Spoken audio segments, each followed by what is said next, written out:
This is the Okayest Hunter podcast. Never pass on shooter bucks, because that's just meat in the freezer. It's your tag, you hunt how you want. This is Okayest Hunter.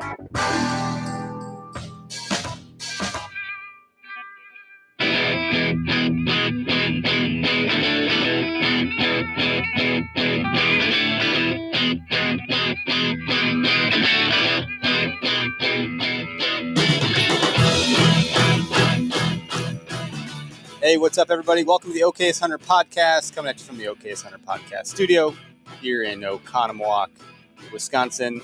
I wish I had a better, cooler name for like where we're podcasting from, but I don't know. Some people can't even pronounce Oconomowoc, which is, that's totally fine. I'm not going to hold that against you. It's a weird city name.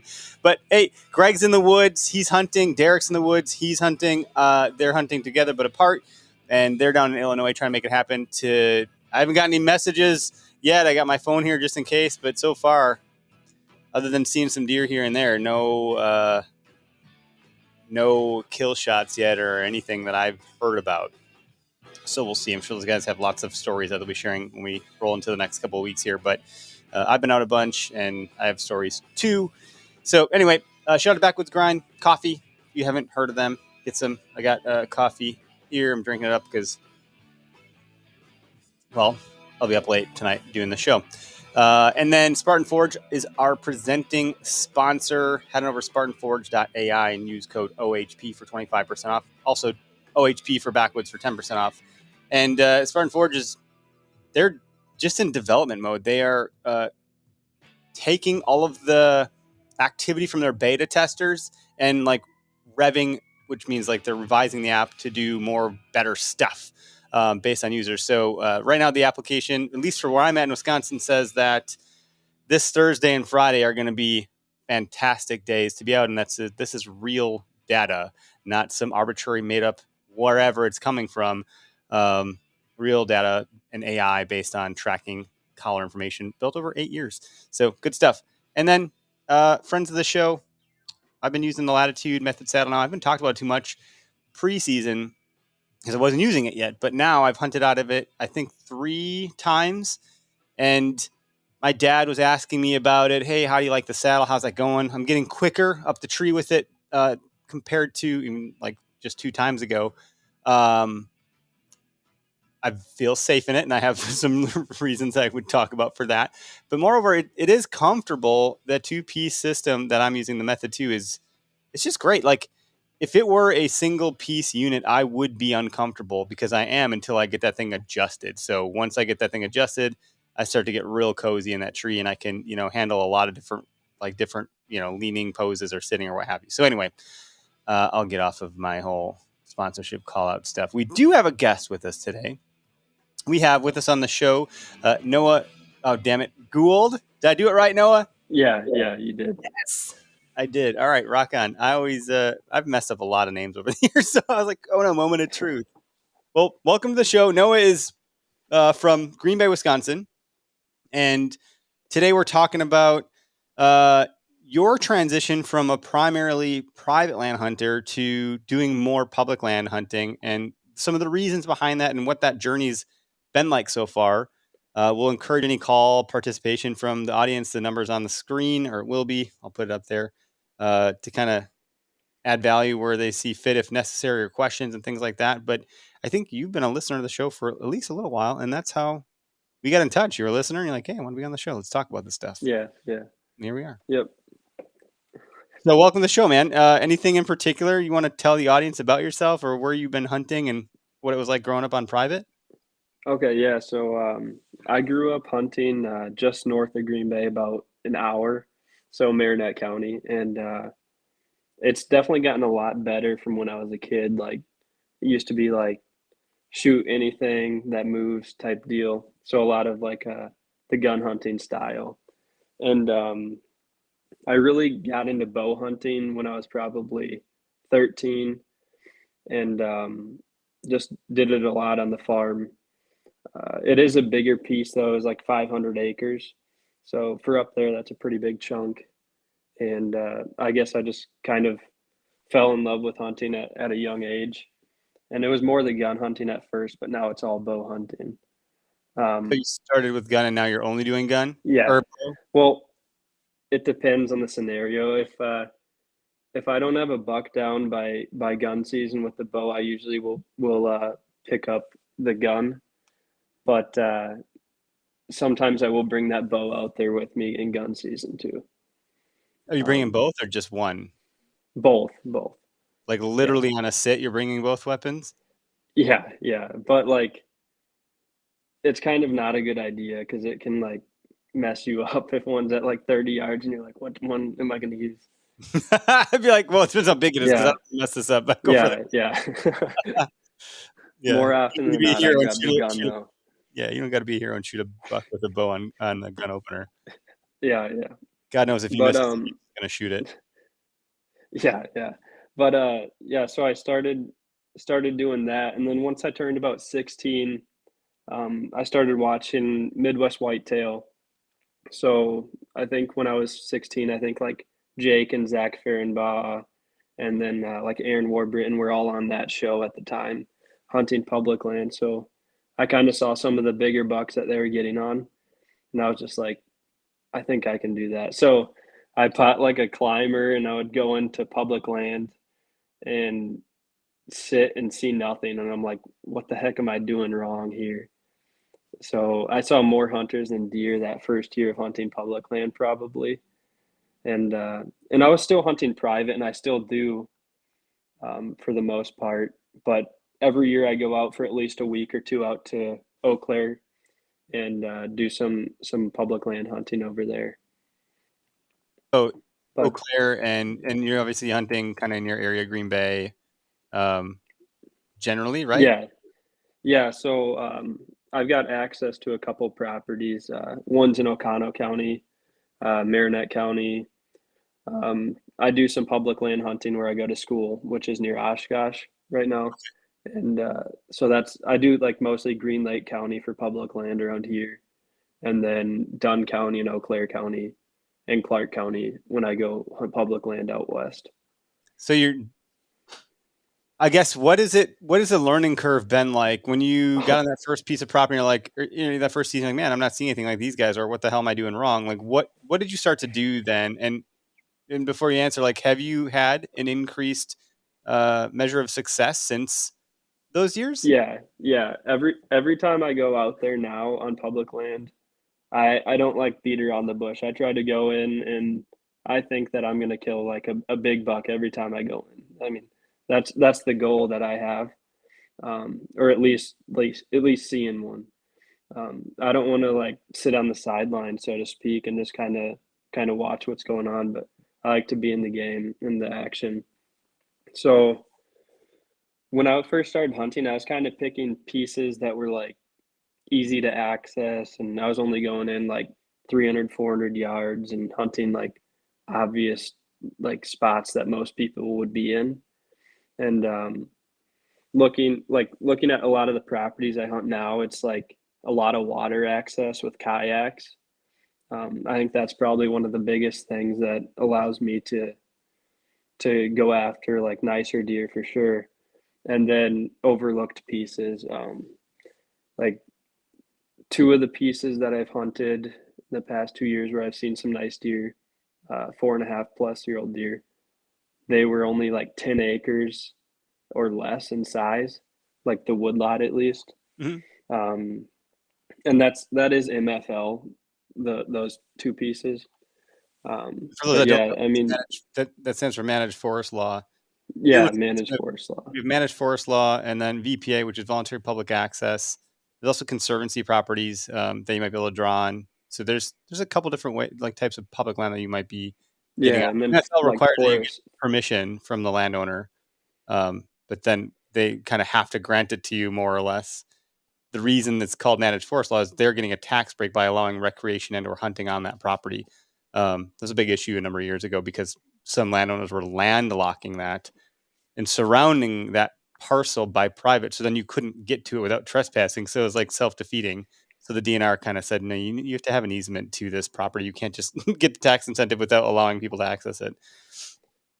Yeah, and like that's the one thing that when I started hunting MFL and in forest crop law too is like the same thing. Mhm. Um, one of the properties that I ended up hunting a lot, the lady had like totally like tried to get me to like do things for her that like she shouldn't have been like not like in a weird way or Not anything, a but weird like way. yeah. Yeah. Yeah, Hey, but lady, take like it easy. it was weird stuff. She wanted me to shear her sheep to be able to hunt the property, and then she would like get mad at me if I wouldn't do anything. So I ended up like telling her that I was gonna get a warden in there because I knew she couldn't do that. Like they have to let you hunt. Mhm. Like they can't technically say no to you hunting, but like they can't like bribe you into doing anything to hunt there either. So I had talked to a warden and They he just need said, to know yeah, you're there, kind of thing. Like they need to know that, oh, you are here. Okay, it's more of yeah, an yeah, awareness thing. Yeah, interesting. yeah. But she ended up wanting me to like shear her sheep and like mow her lawn and stuff. And I'm like, I'm not doing that. Shear her Like, sheep. yeah, yeah. I didn't know what she wanted me to do, but uh, You could do that for um, people. Like there's land that you might be able to go do some chores for, and like and then hunt it. But that's different. That's different. It's like yeah, that fun. totally different. I'd definitely be down to do that if it was like not that situation. Um, but yeah, my buddy ended up shooting a nice buck off of there that last year, 125-inch 10 pointer, so a 3-year-old deer. And then I ended up shooting a buck last year, a 3-year-old deer over there also. My first sit in, which was pretty nice. That was my first public land or open to public buck that I ever killed, and that was definitely probably the coolest hunt I've ever had too. So when you say you're going in with this confidence of I'm going to go in and kill someone, I'm not going to sit on the sidelines. What are you doing? You know, what are you doing to get into the property, and how are you approaching it? Uh, I guess I'm trying to like get away from people. Like first of all, like hunting on private land, I was so used to not seeing people, obviously, and not having anything ruin or upset the hunt when I'm hunting there. So when I hunt public land, it's like the main thing I'm trying to do is just be there alone. Like don't have anyone else like come in on me when I'm set up. And it's happened for sure, and there's nothing you can do about it. I mean, everybody deserves to be able to hunt the property, but um, I try to get in like either into overlooked spots, like right near the road, even in some scenarios, and then just like during the weekday too. That'll take a lot of pressure out if you can hunt like a Wednesday, like a Wednesday morning was when I shot that buck, and that probably eliminates like 3/4 of the pressure and other hunters when you can go on a weekday.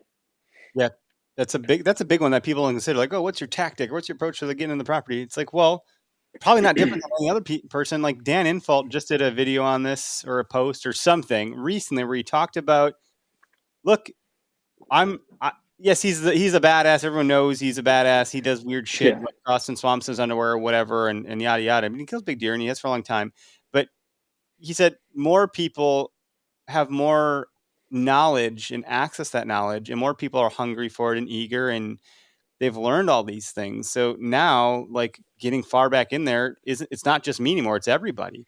You know, things like Onyx and Huntwise and Spartan Forge and all these other applications that exist help illuminate property boundaries, and people now know about MFL and BPA, and like these aren't hidden things any longer. You could really wear a pretty loud badge of honor. Maybe even 10 years ago, you would have been the only person that probably knew about MFL among 10 people. Everyone knows what the hell that is now. It's not new. yeah, Those landowners have all been bothered by this stuff. They know what's going on. Now there's even also like VRBOs of hunting. There's like Rent a Hunt and Land Trust. There's a dozen of those companies where I can go get public access to private land on a day lease tomorrow. So there's no shortage of this flood of knowledge. So like this mentality of getting far back in there and away from human sign, that's still possible. It's more difficult because more people are doing that type of activity. I took a canoe down a river and I because it was a spot that no one else can go to. I got there and there's already another canoe in the exact spot I was going to put in. I'm like, you gotta be kidding me.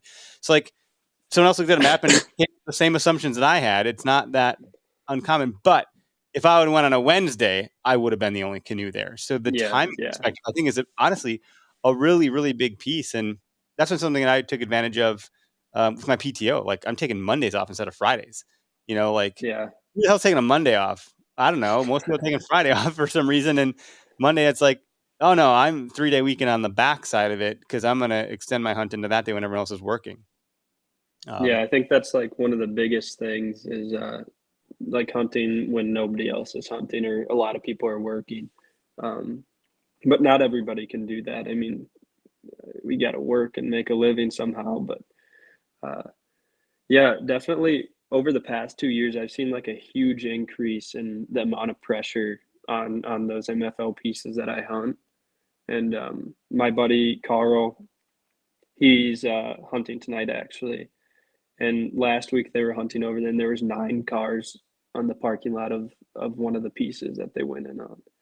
And they ended up, I think him and my buddy Max ended up going out, and he must have hit a branch or something, and he missed like a 140 or whatever it was. And he thought he hit it because he called the dog in and tracked it for like 600 yards and never found a speck of blood. So they just assumed he missed. But yeah, I'm excited. I think I'm gonna try to get out there in the next couple weeks, probably before gun season during the week. Uh, but I'm after on private land a nice 10-pointer that I've had on camera for 3 years now. So I'm pretty stuck on that buck right now. Yeah, Greg, our co-host, he's stuck on a buck on public land that he has some history with and his family has some history with, and disappears after a certain amount of time. It just, we're not even sure if it lives through the season. And sure enough, it showed back up again. He's like, holy shit, I have to hunt this deer. So he's been trying to hone on like, well, where could it be bedding? What is its range? What the hell's going on? And, so far, not a whole lot of luck. It's really hard to get into the thick areas that he's in. He's in, hunting a tamarack swamp or what have you, where it's thick, nasty in there. You can't move into that space quietly almost at all. And Yeah.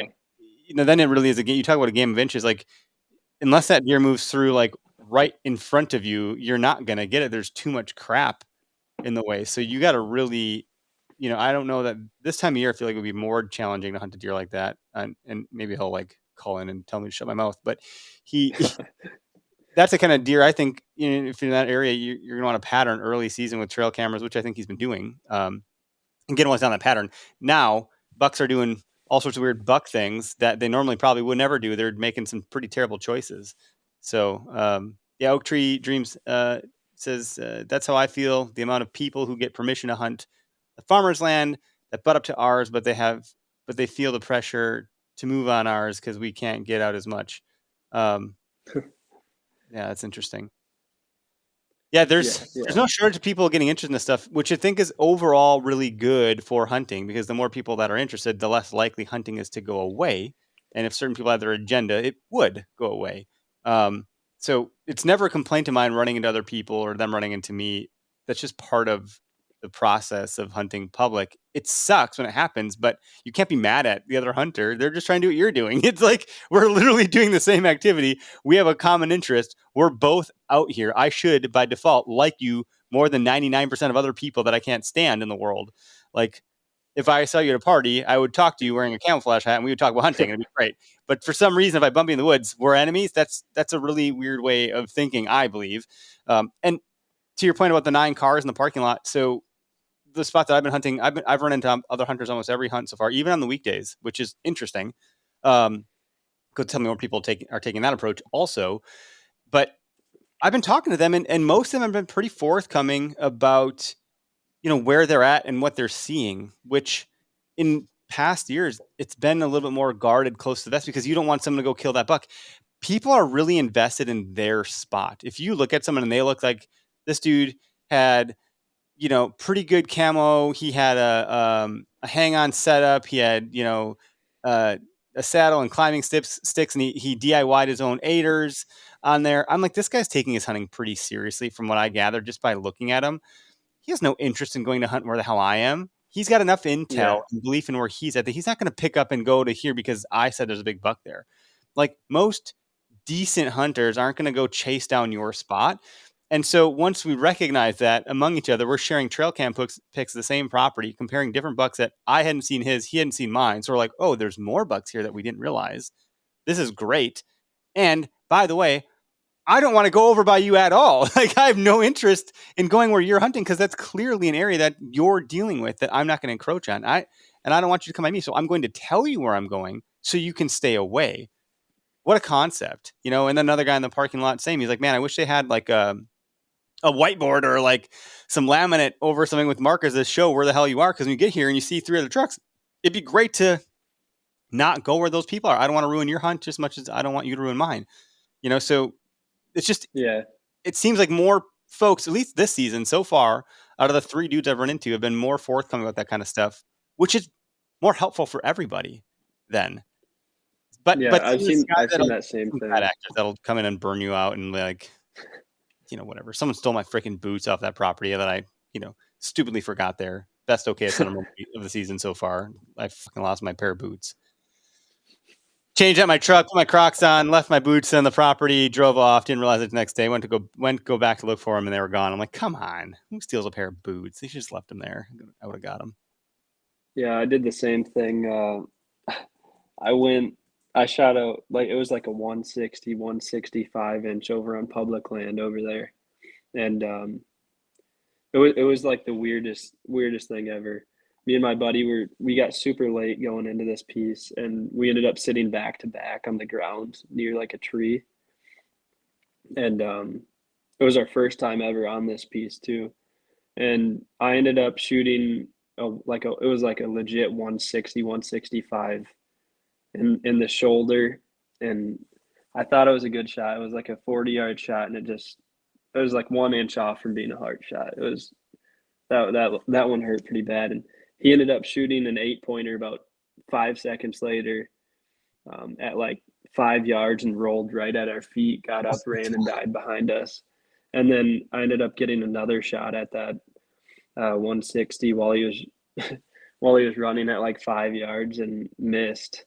And yeah, so I ended up forgetting my long underwear at the car that day, and someone took those. I went in the next day to go track, and they were gone. So Yeah, and I'm not a big guy either. Someone's out there fitting into a small long underwear. pretty funny.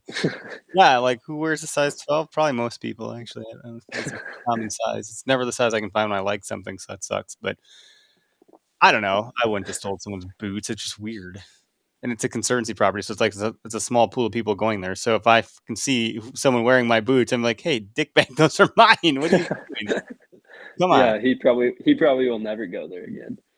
Wearing Right. your boots at least. Yeah, if that's a way to get people off my property that I have access to, I'll buy a pair of boots every year. I'll buy the cheap ones and leave them there, and then I'll feel guilty about coming back. That's a new tactic right there, shared on the OK Center podcast. That's how you can keep people off your public land property. That's fun. So how's it going this season so far? It's tough. It's really tough. I've done 3 sits on public land so far. I saw a nice 2.5-year-old 8-pointer, passed him, and then I've passed 2 nicer bucks, one 3.5, 8-pointer, probably 130 inches. I've had him on camera quite a lot, but that's on private. And then yeah, this 10-pointer has me beat pretty bad. I've got 0 pictures of him in daylight, and I probably got 100 pictures of him between like 5 a.m. and 7 p.m. So it's like I'm just waiting for him to make a mistake and hope I'm in the woods pretty much. Yeah, and in the right spot. Yeah. MSU does a lot of studies on tracking deer color, which is cool because that's like how Spartan Forge was built. If you haven't heard about that, but they Yeah, I've do a got lot of that. studies on like the range of these deer and their rut range and their like primary range and just how far these animals will go and how much ground they'll cover. I mean, so I saw a buck big bodied buck, rack, hard to tell. I didn't pull up the glass on it. I was too busy grabbing my phone to get some footage of it, which hindsight, I should have glassed him a little bit better to see which one I was looking at. But he worked his way up this huge hill in like what seemed like seconds. I would have been dying. Like it would have been a lot of ground. I'd have stopped. I'd been sucking wind. And they cover so much ground so fast. That's why I was like, oh my God, there's probably another buck somewhere nowhere near here that could cross my path right now that I have no idea is coming my way. And it could happen any second. And it's like, that's the kind of stuff that makes it so exciting. But these deer are covering so much ground right now. And then on the way home, I almost hit one with a really heavy setup, which was my fucking truck. I almost creamed a six pointer that jumped like directly in front of me. And I was like debating, should I slam on the brakes or should I kill this thing? Like it's I didn't hit it. But, Did it. they're out, man. This is it. Like they are chasing, they're seeking, they're chasing other bucks off. There's grunting, dude. I've seen all sorts of crazy activity in the last week. Whereas, a week and a half ago, I saw none of that. No sign, nothing. And then boom, it just turned on, So I got to imagine these bucks are going to be locking down soon. Yeah. Well, actually, this past weekend I went out Friday, Saturday, Sunday. I saw one 3-year-old chasing a doe and a 3-year-old 8-pointer. Not the same one that I was talking about, but my dad ended up seeing 3.5-year-old bucks all chasing, and one was actually tending a doe. She was just bedded, and he was standing right there by her. So it's definitely some does are definitely going into heat right now, and then even last week they were chasing a little bit. But yeah, I'm just hoping to get on that buck. He's got me beat pretty bad, and honestly, he doesn't like leave the farm much either that I know of, obviously, and it's not a game farm by any means. It's just, I just call it the farm. It's a farmhouse, and but yeah, he doesn't leave the farm very much. It's just he just doesn't move very much in daylight either. I think he's just so smart. They don't get very big by us being dumb. That's for sure. Or they're really dumb and they learn like us the hard way. You make a Yeah. couple big mistakes and you ain't doing those mistakes ever again. Someone Yeah, shoots yeah. a fucking arrow at you and you're like, nah, bro, I'm good. I'm gonna lay down for a while here. I'm gonna see this whole thing. Yeah. Bill with Spartan Forge, he's been on the show a couple of times, and he's like, dude, the data tells me based on what I see in the tracking color information, like some deer literally don't participate in the first rut. They just sit it out. They're not even gonna bother. That blows my mind when he was sharing that stat with us. And he's got all sorts of nuggets. Yeah. I was listening to that actually, and that's kind of how I think this buck is. Like most of our other deer are always on camera, like every week, and he's like he'll be on camera, but it's always at night and in the same area. And I'm running 16 cameras on the farm, cell cams right now. So going up all the time. Yeah. When you're not a as much college as I'd student, like. you got enough money for a 16 cell cam data plan. No, it's a Cuddy Link, so it's like one plan. Yeah, don't tell my girlfriend about that. I got a lot of wool, man. I don't know what to tell you. No, my dad bought the cameras. They're not mine, but I have to like do it because he's not like technologically advanced or anything. Trade off. Yeah. Which brand? Cuddy Links. So it's like one payment a month. So I think we're paying for $40 a month with all the cameras linked together.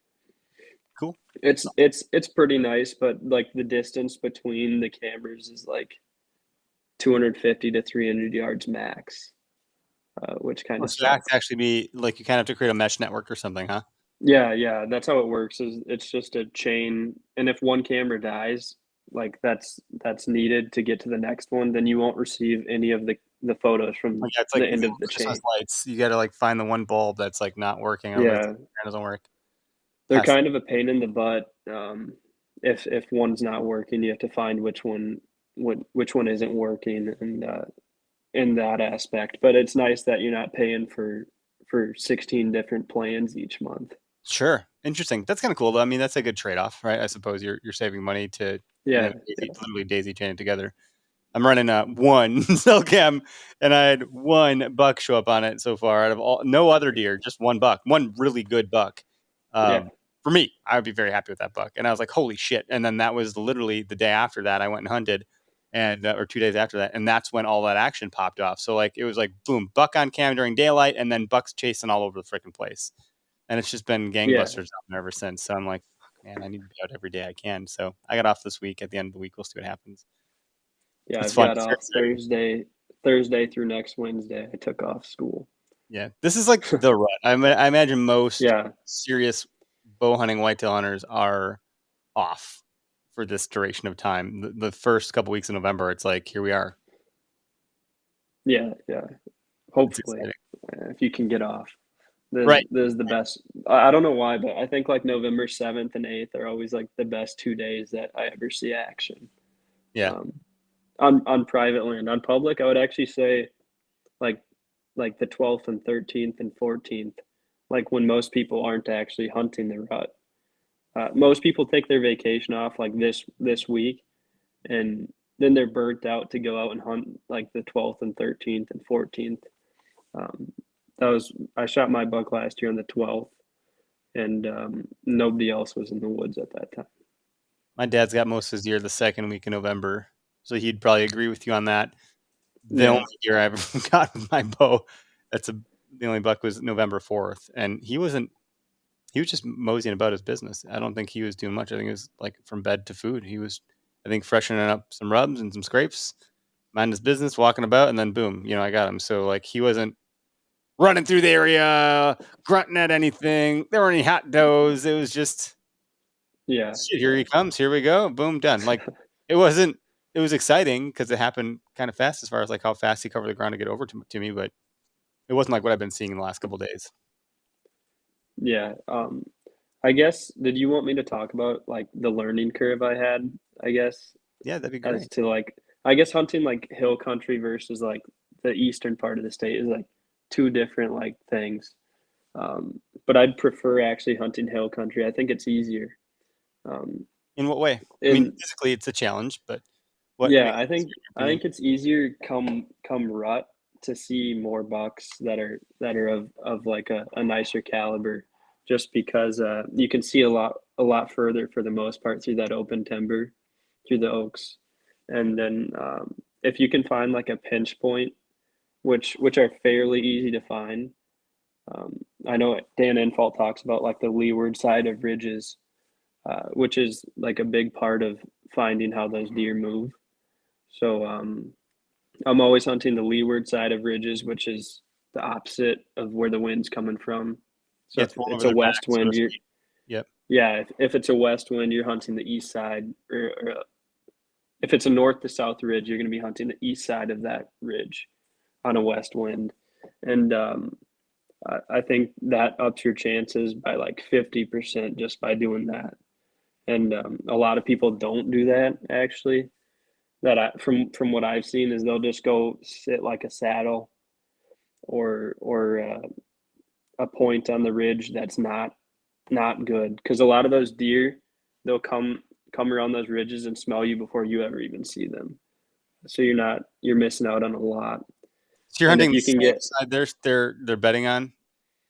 Is that what yeah I'm? Okay. yeah I and for the most part I try to like stay off the ridge until I have to go like to where I know I'm gonna hunt, and then I'll cut it straight up the ridge, up like a creek or a little valley, so that I can at least try to stay hidden a bit. Um, but I'm definitely not like hunting like specific beds by any means. I'm no Jake Bush or anything, but uh, I don't like scout their beds and then hunt their beds specifically. I just kind of go where I think they're going to be cruising, and for the most part, that pays off pretty good.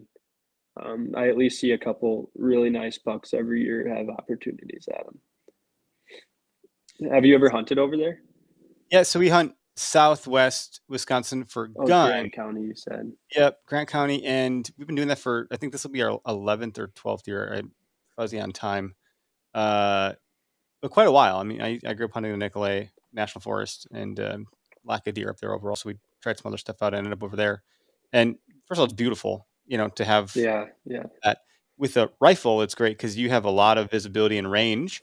So as far as your setup is concerned, like you don't even need to get in a tree stand. you just find a deadfall on a ridge, and you're concealed, and you have sight for days.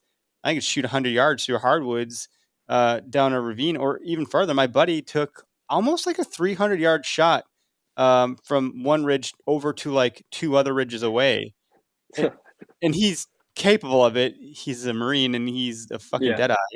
deadeye. Those types of shots are really exciting to be able to take in this state. If you have that ability, like that's pretty rare. This ain't Colorado, like these aren't, but it's cool because that hill country thing kind of comes into play with the wind and the leeward. So like really at gun season, what you have as your big advantage is the hunting pressure. I think people in the woods moving about, whether they're diehards or like the weekend warriors, or they're just there for the party, those guys are pooping, they're getting up, they're moving, they're hungry, they stink like boo, whatever they're doing, and they're getting deer to move. So I think all of this science of deer hunting to some degree for gun, it's kind of like, man, it's whatever. It's whatever is going to happen, and it's going to happen on that first Saturday, and that's like one of the days you could win the lottery without having to know Yeah. what the hell you're doing. You don't have to be a smart investor to hit big. You could just go do a scratch off essentially, and you might strike gold. And all that movement is great. So I will look at the wind direction out there for sure, because I think at least on some of the early setups, I know the property so well because we've hunted it for 11 years that like, oh, if it's going to be a leeward wind, maybe we'll put someone over there that hasn't had a chance to shoot a deer yet, or whatever. It's a good way to think, well, the deer might come from this direction today, but really they're going to come from anywhere because there's orange blobs plotted throughout this whole freaking forest, and it's going to be like ping pong hitting different things. The deer are just going to be going wherever they can get to without seeing an orange blob, Yeah. The Oak Tree Dreams for sure, Drew. Opening day is about as traditional as it gets here in the state, and it's just a couple weeks away, and I'm very enthused about it. As you'll come to find out very soon, we're going to do two podcasts the week before the gun opener. So our traditional Tuesday night, just everybody to call in. I stole the Bob and Brian, where are you going? What are you taking? And that's what we're going to do. We're going to whole freaking hour or two of just people calling in to tell us where they're going, what they're taking. And usually it's, I'm going to blah, blah, blah. I'm bringing my Remington, blah, blah, blah. And I'm in a case of such and such, or a bottle of da, da, da. Like it's always, that's what it is. So do you have a deer way. camp down there? We just do a VRBO. We had Okay. we don't have any property or any place that's ours. Not yet. I haven't gotten rich yet. Yeah. But doesn't happen. But it'd be a great place, I think. We had a VRBO that was like an actual cabin, and then the folks that owned it sold it. So we had it made in the shade for like 2 years in a row with a hot tub and a sauna, and it was freaking beautiful. Our wives are like, what the frick? This is the kind of place you take us to. We're like, nah. We're taking ourselves, and it's going to be farts and beer. Like eating beef jerky and cooking stew. Oh, shit.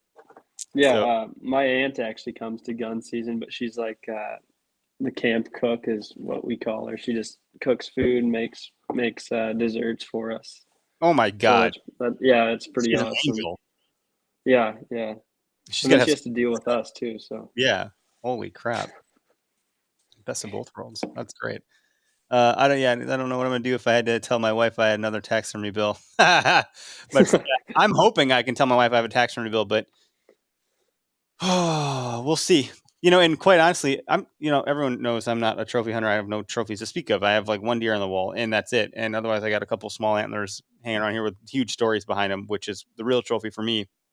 But I'm a person of symmetry, believe it or not. And as a graphic designer, most of my design work is symmetrical in some way, shape, or form. Very simple and clean. So right now, it's like giving my OCD, which I don't have much of, a run for my money because there's only one deer, so it's like unbalanced. I just want to have another one to balance it out. Like that's the impetus for me right now. I'm like, oh God, I just need to get another deer in the wall so it can be even, because it's stressing me out. As dumb as this that weekend though, I think you'll get it done this weekend. I don't know. I hope so. I hope something happens. And usually, half the battle is like you get an opportunity, but I've messed up a lot of opportunities. I've had opportunities on a lot of big deer. I've gotten so close to so many big deer over the years. I've gotten so much better at closing that gap. but I just find a way to F it up. So it's really difficult. It's hard to come by those opportunities. I mean, I lofted an arrow right over the back of a nice 8-pointer before I got the 8-pointer that I got, like a week before, and it doesn't always work out. Once that arrow leaves the string, whatever's going to happen is Yeah. going to happen. I feel like it's like that for a lot of people. I don't know why the biggest ones always get away. They're lucky. That's why they're big, I guess. But the bass that like you for never me, landed in the boat too, or the walleye, whatever the hell. Like yeah, shit doesn't work out when the stakes are higher. I don't know. it's like the three biggest bucks I've ever had like opportunities at or shot at. I'm either missed or like I messed up the shot or something. It was like a 165, a 148 and a half, which I shot in the shoulder. Also, my dad ended up killing that one 2 weeks later in gun season, and then I missed one in gun that was like a 150. So it's the biggest ones always get away. Yeah. I don't know. I had two little guys get away in the Nicolet National Forest because I grabbed my bow upside down, and then and then like by the time I turned it right side up, I put my release on my bow, but it was an old bow and it had like a rubber stopper, not like a D loop, and I put the release Hmm. above the rubber stopper, so it was zip. I'm like, dude, how many things can go wrong in one little moment, and everything that could go wrong went. I dropped something down. It was Plinko the whole way down. I grabbed my bow upside down. I put my release on the wrong way. Like, my God, that was my first ever time bow hunting, and I had 2 bucks stop right in front of me, and I never even got to like draw back. So Yeah, a lot of my friends that I've been trying to get a lot of people into bow hunting just because like I like doing it with other people. Like I like being able to go out in the woods with other people and hear what they saw too. So I've gotten I think like three people into bow hunting the past just you, couple man. years, and they keep telling me like this is so hard. Like why do I do this? I go out in the woods to see nothing. It's like it's way harder than it sounds to go and shoot like a big buck right away. I mean, you have to take like everything into consideration, like, and you can't just like go out and expect to shoot a huge deer, especially on public land. I mean, it's just not going to happen unless, like you said, you win the lottery. But it's Um, interesting. Like, you go out and you take everything into consideration. So once upon a time, I used to do radon mitigation system installations. I ran like marketing for a radon company, and as part of that job, they threw me in the field for like 3 months to like learn what's really happening here. So it's like a plumber light version. That wasn't yeah, anything that important, but you'd roll up on a house and you'd start to like, oh, okay, it's an attached garage. It's got cedar shake roofing. There's brick there. I'm probably the sump crock is sitting on this side. So I already knew by the time I walked in the house, I already knew exactly what the fuck I was going to do. I already knew I mhm, was going to punch through this area. I already knew that it was going to be in a certain type of system based on the layout of the home. Like, you're assessing it and rolling up and judging things and putting the pieces together as you get to the property, so to speak. And so I'm heading out on this property the other day, and I'm like, okay, the wind is blowing this way. This is creating a leeward situation where the deer are probably better on the opposite side of this ridge than maybe they would normally be. And that means that they're going to move this way rather than that way. So you're starting to break things down right out of the gate. Like, oh, the corn's being cut now, so they're not going to be in that field current, like, it's an evolving thing, but you're putting the pieces together literally as the cows are standing up. I just learned this the other day from Josh Dutton with Half Racked. I heard that On too. the Yeah, way, I was like, dude, the fucking cows are standing, and sure as shit, the deer were on their feet, dude. Like, and I know Spartan Forge is big up in that stuff, but I'm starting to put these pieces together as I'm like driving to the property, as I'm getting to the property, as I'm walking to the spot, I'm scouting my way in, and these are things that I never would have thought of 3-4 years ago. I wouldn't. I would have just been like, "Da, da, da, da, da. I'm going to this spot because that tree looked good." I don't freaking know. I didn't know where the deer were bedding. I didn't know where they're feeding. I didn't consider any of the wind stuff or how they would travel. And I think the rut ruins yeah, most of it anyways, which is why a lot of the big guy, like the guys that kill big deer, they rely on early season because they've patterned an animal based on all of these variables and components. During the rut, the deer are just going to do yeah, weird shit. yeah, So now it's like yeah. bets are off. So those things still help, but it's not the same. I was gonna say, come like mid to late October, like one thing that I used to do that like really turned me into like how I hunt now is I would just go in and kind of have a spot set in my mind that I was like, okay, I'm gonna go sit this, and then that's when I wouldn't see deer because there might not have been sign where I was sitting, and I was just like, okay, I'm dead set on this. This looks good from a map. But like I really started like seeing more action when I would like actually go in, see a scrape here, see a scrape here, see a rub, and then like decide if is this where I want to go, and then over like an amount of time, I guess, of hunting, you kind of just realize like you kind of listen to your gut. It's like, do I push forward? Do I stay here? If you have like a lot of time, you might just want to stay there and see how it goes because you never really want to push too far right away. Because that's kind of where you can jump one and then you're like, okay, whatever. But I guess once you do jump one out of its bed, you kind of at least know where it is on that given wind too. So even if you do jump one, it's not the end of the world. You might actually learn more than you went in with. Yeah, yeah. That was the other thing too. Like I think 2 years ago, I learned bumping a buck is not the end of the world, and I used to think that it was. Yeah, And it's not. It means that that worked for them, and now you know where they're betting. And like, guess what? Next year, another buck probably is going to come to the same conclusion that that's a safe spot to bed. So now yeah, you've just yeah. gone in a general region of where they might be betting, and maybe you don't know the specific spot, but um, this is where this accumulated knowledge starts to really come into play, especially as you start to hunt various properties. You're gathering more intel.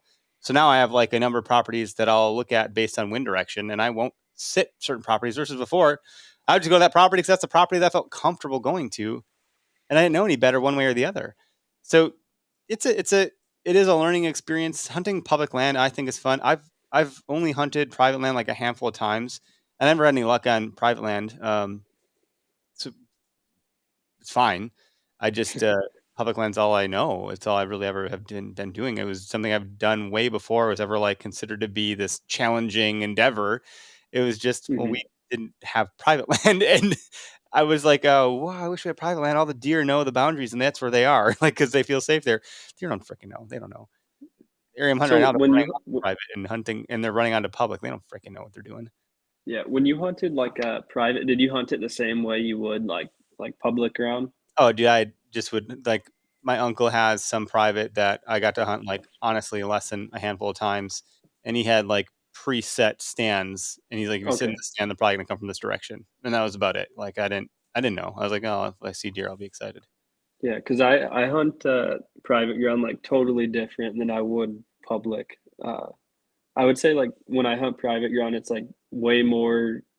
I get like actually scared going in too deep, so I'll like sit on the edge most of the time. I think that's why I haven't killed this buck is because I'm kind of waiting for the right time, I guess, because I don't ever want to push him out of Off. where he is. Hmm. Versus on public, I'll like go right in where I think they are. I'll try to get right on top of them if I can.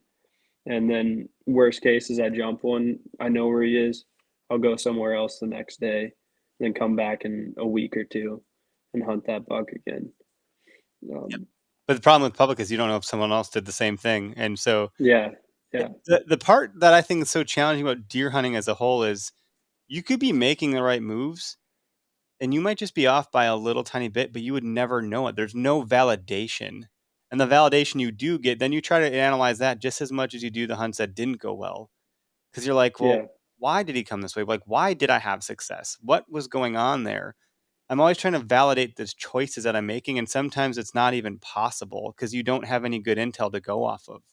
And maybe you just fucking looked away and that buck moved through and you never even saw him and he was there.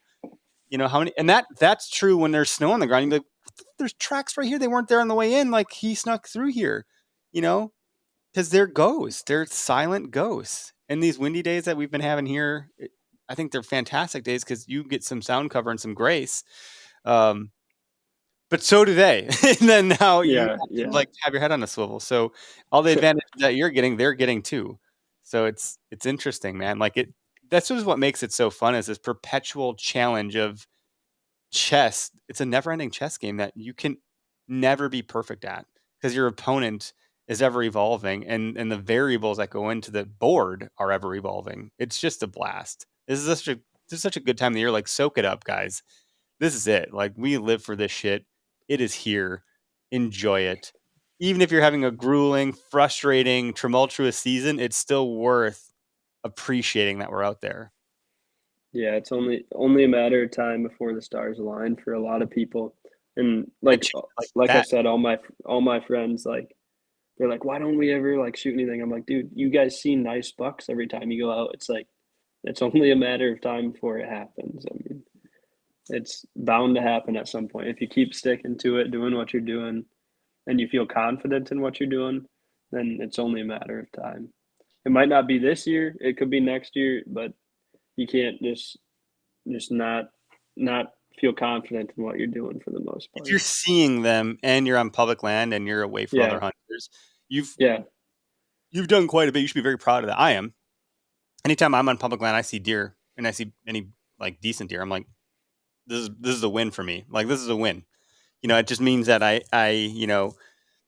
maybe I did guess right and it just didn't work out that way. Or maybe it's like, no, I needed to be 20 more yards this way, and there was a reason for that I wasn't aware of at that point in time. That's what happened to me on yeah. last Friday. I was 50 yards off the mark, and if I had been 50 yards, 40 yards closer, I could be having a different story to tell right now. Yeah, my buddy Ryan, he's been grinding really hard. He's one of the ones that we kind of taught how to bow hunt he just probably started 3 years ago, 4 years ago, I would say. And he hunts public land solely. And he's really been going out there. He drives an hour and a half one way, an hour and a half back to this piece. And then it's like a mile walk in through swamp. So he's like more hardcore than I am right now. Um, so it's like he's become the master in this scenario, but it's only a matter of time before he shoots a big one. I think this weekend he'll probably get on one because I know he's been seeing them, and yeah, I'm really proud of him and how he actually stuck with it and keeps grinding for a nice buck. That's cool, man. Because then you have someone that you can. It's like Yeah, if you're in a book club, you read these books, and like, man, I wish I had someone to talk to about this fucking book or this show or this movie. And then finally someone does, and you're like, oh, remember that one part when they yeah, did it, whatever? Like now I'm like, dude, so like, how did it go? Like, and then you get into these things, and this is why you can't talk to any other humans that don't hunt deer anymore. Like it ruins it for you. You're an always socially awkward human being at every wedding you go to, unless someone's wearing a camel hat. Like that's yeah, yeah. that's funny. And then like when Oh, I think I don't know if his phone died or what happened, but he just dropped off right in the middle. There you are. must have cut out, There you but are. Okay. but then whenever like they kill one, it's like when you kill one almost like I do a lot of filming for my buddies too. Like I'll sit in the tree and film them, and I shake a lot more when I film them than when I shoot a buck. I don't know why, but I get a lot more hyped when You're one in the comes moment in right and there they with shoot them. at one. You Yeah, can be. yeah, There's a lot of empathy that goes into like literally being in the moment with them. It's pretty cool. Yeah, man. yeah. I almost get more excited. And you're, how old are you? Because you're in school and I'm 21. yeah. So, dude, live it the fuck up right now because you can hunt as much as you want free and clear. If you got a girlfriend or a fiance or anything like that. Um, I have 3 kids and a wife and a day job, and among those responsibilities, it's hard to fight for time to deer hunt. And when I do, my wife is the one that's taking the hit for the team here, so the guilt stacks up pretty high. I've bought her like lottery tickets on the way home. I've bought her a massage. I'm like, I'm sorry, and she's like, I don't want this stuff. I'm like, well, you're not gonna not take it. She's like, well, no, I'll take it. I'm like, Yeah, okay. you almost have to bribe them to make them not feel bad or something. I have to do it for me, so I don't feel Yeah, as for you to not feel she's bad. still like, nah, this ain't enough. This ain't enough. I'm like, I know it's not. So she's rooting for me to get a buck more than I am at this point because she's like, just kill one so you can come home. So last year when Yeah, I got my buck, she's like, so wait, are you done now? I'm like, yeah, I'm good till gun, and then I'll come back, and then that's it. yeah, that's exactly how my girlfriend is. She's like, "When are you gonna shoot one?" I'm like, "It's not that I wish I easy." had the answer. Yeah, yeah. Babe Ruth. I wish it was tomorrow that I shot one. Yep.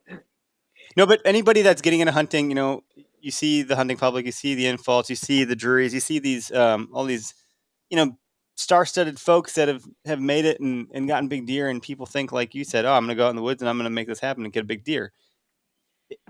I'm wearing the sweatshirt that says shoot deer. Like, just shoot deer, shoot all of them, and get your practice and confidence up. Greg talks about this a lot. Like, shoot that spike buck, shoot that doe. Don't hold out, because if you've not ever shot a deer and you're holding out for a 150 class inch buck, you're going to F up that shot. You're going to have a Yeah. poor experience. Like, just go make it happen, because the memory and the meat are the real trophies. Everything else is bonus, bonus, bonus. Like, right now, I'm trying to balance on my wall. Like, I don't actually care. It's exciting because I like the challenge, and I like that I'm learning, and I can validate that what I've learned. I've been talking to fucking people on a deer hunting podcast since 2013. I have a lot of accumulated knowledge that I'm trying to put into practice. That makes me feel good. There's a lot of fun things for me there, but I'll still shoot. I almost shot a 5-pointer last year because I was like Yeah. fucking losing my mind excited, because like, it was just breaking down really fun, and I don't care. It didn't play out that way, but I actually didn't have an opportunity with the 5-year-old. He like made a smart choice and didn't come any closer. So Yeah, I maybe think he'll I grow to think be an old big deer. whatever makes you shake, I think you should shoot. I mean, I saw that on a quote, and it's like, I think that's pretty true for the most part, because there's been times like earlier on in my hunting career. I guess I'm still young, but like when I was like 16 and I'd pass like a 115-inch 8-pointer or something, and then I'd like regret it. I wouldn't shoot one that year, and then I'd be like, why did I do that? Like, Mm-hmm. and I was excited to pass it or to shoot it if I would have shot it, but like whatever makes you excited, you should shoot it. I mean, especially if you're just getting into hunting. There's a point where you get like, I don't know, 5, 6, 7, 8 bucks under your belt, and you're like, okay, I'm ready to pass this deer and not feel bad about it, and not feel bad about not shooting one. Yep.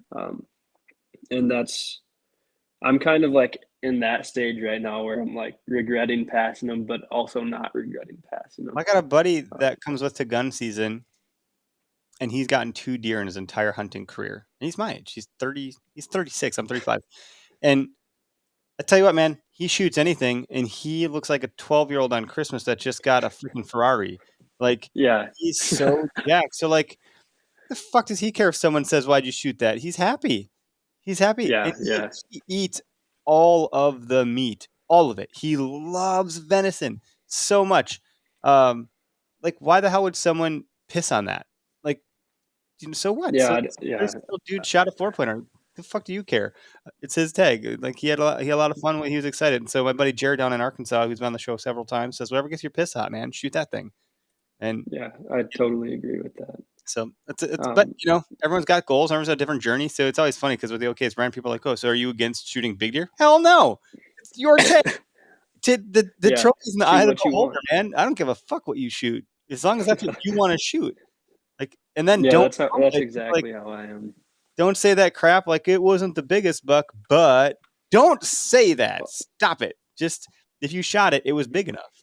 That's it. Yeah, yeah. I hate when people say that on Facebook. I feel bad They're that like trying to like make themselves feel bad. Like I've they're done like trying to like already stop the comments of Yep. why'd you shoot that? It's like, who cares? Like, you shot it, you should be happy about it. You got meat, you got Or they won't even venison. post it. It won't even make its way on Yeah, there because they don't want to deal with the ridicule or the shame or whatever. Dude, it's interesting. Like, that never used to be a thing. Like, social media used to not exist. And that shame might exist when you take it to, back in the day, you take it to the registration station, and you'd see guys rolling up with, a 12-pointer, be like, I got this little dink. yeah.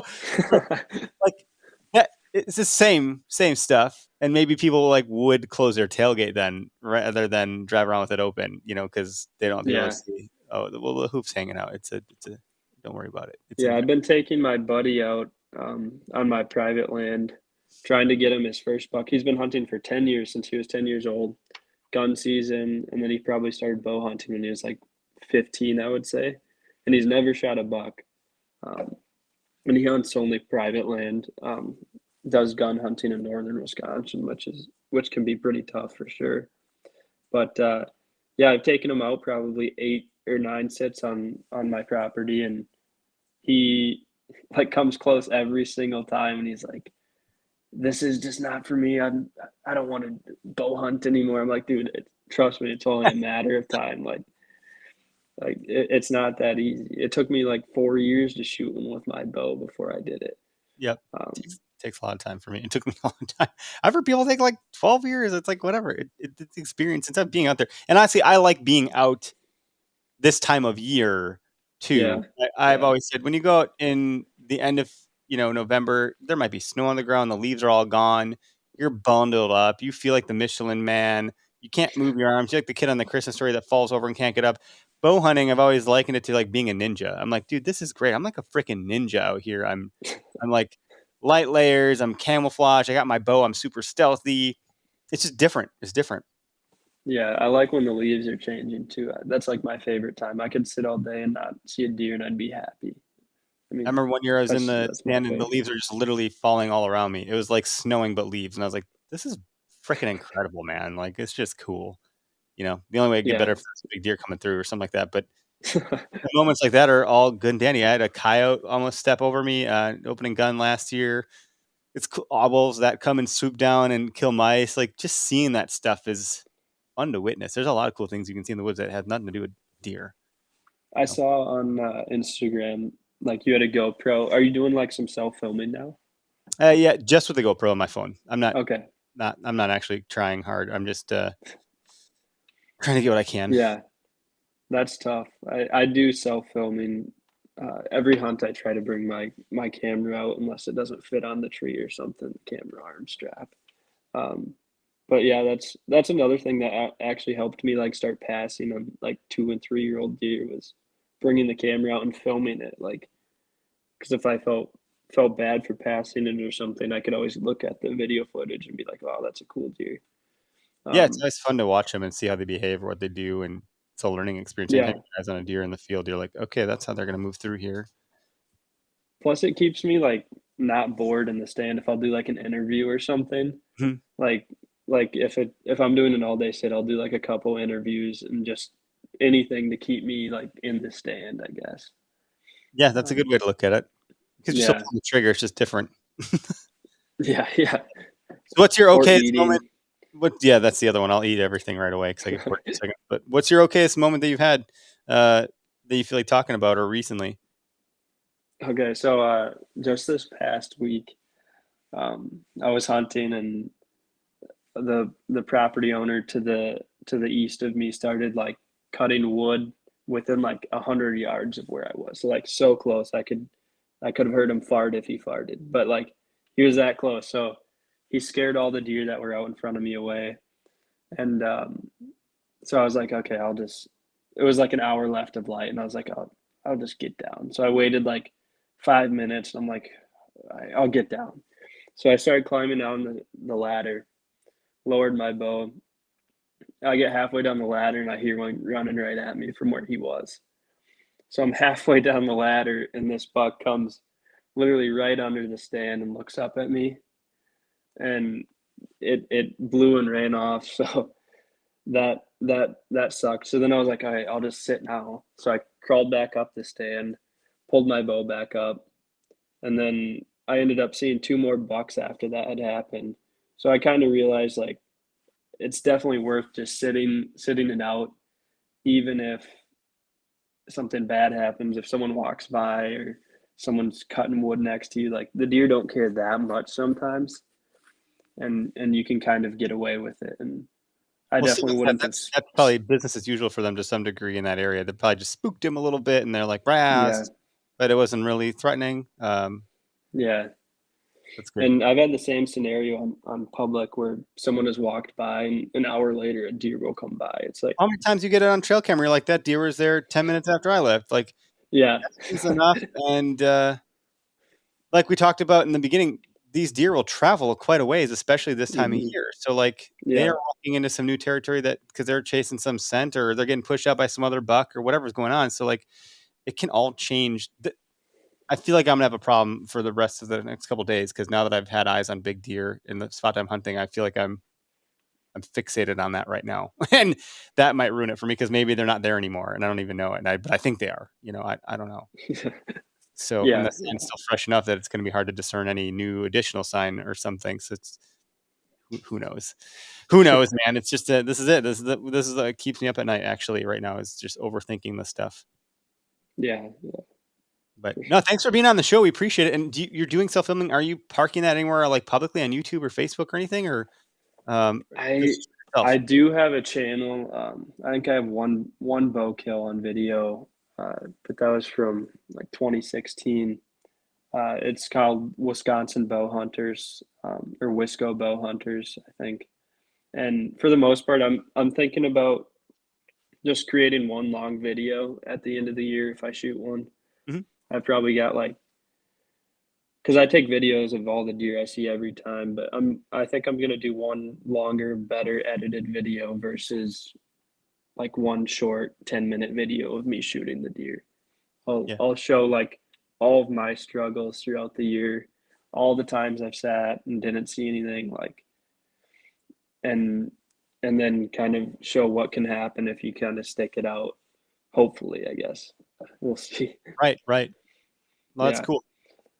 I'm doing something similar this year, so I have a lot of footage from this year that's just sitting there that hopefully we'll see the light of day next year, and hopefully there's a good ending to the story. But there's a Yeah. lot of me Yeah. going to Quick Trip to get a Bang energy drink. It's like a lot of Yeah. I guess, like, have you seen Behind the Bow? no. That's a good channel. He is from Wisconsin. I think Nina.